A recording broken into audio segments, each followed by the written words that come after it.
क्या आप भगवान विष्णु के 10 अवतारों के नाम जानते हैं? मत्स्य अवतार, कूर्म अवतार, वराह अवतार, नरसिंह अवतार, वामन अवतार, परशुराम अवतार, राम अवतार, कृष्ण अवतार, बुद्ध अवतार और कल की अवतार, जो कलयुग के अंत में लेंगे।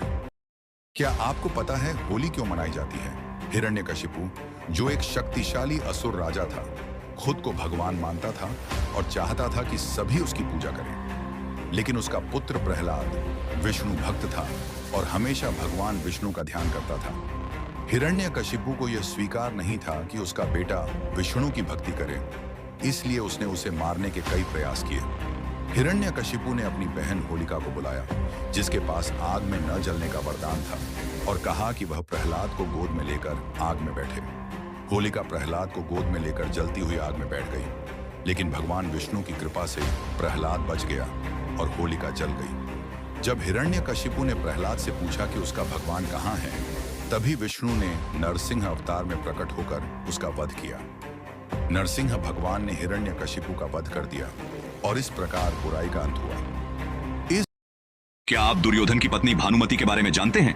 भानुमति काम्बोज के राजा चंद्रवर्मा की पुत्री थी। वह अपनी सुंदरता, आकर्षण, बुद्धिमत्ता और ताकत के लिए प्रसिद्ध थी। उसकी ख्याति सुनकर शिशुपाल, जरासंध, रुक्मी, वक्र, कर्ण और दुर्योधन जैसे राजा उसके स्वयंवर में सम्मिलित हुए। हालांकि भानुमति दुर्योधन से विवाह नहीं करना चाहती थी, पर परिस्थितियों के कारण उसे विवाह करना पड़ा। भानुमति युद्ध कला, शतरंज और कुश्ती में निपुण थी। उसकी कुश्ती में इतनी दक्षता थी कि वह खेल खेल में ही दुर्योधन को पटकनी दे देती थी। गंधारी ने सती पर्व में बताया है कि भानुमति और दुर्योधन के बीच कुश्ती का यह खेल अक्सर होता था, जिसमें भानुमति कई बार विजयी होती थी। भानुमति के व्यक्तित्व की वजह से कहीं की ईंट, कहीं का रोड़ा, भानुमति ने कुंभा जोड़ा मुहावरा प्रचलित हुआ।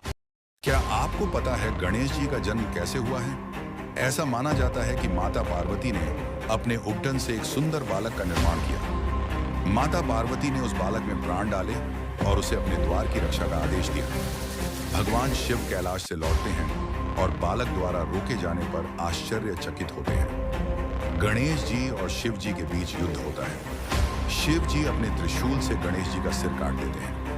माता पार्वती दुखी होती हैं और शिव जी से अपने पुत्र को पुनर्जीवित करने का अनुरोध करती हैं। शिव जी अपने गणों को आदेश देते हैं कि जो प्राणी उत्तर दिशा की ओर सो रहा हो, उसका सिर लाए। गण शिव जी के आदेश से एक हाथी का सिर लाते हैं। शिव जी गणेश जी के धड़ पर हाथी का सिर जोड़ते हैं और उन्हें पुनर्जीवित करते हैं। सभी देवताओं ने गणेश जी को विघ्नहर्ता और प्रथम पूज्य का आशीर्वाद दिया।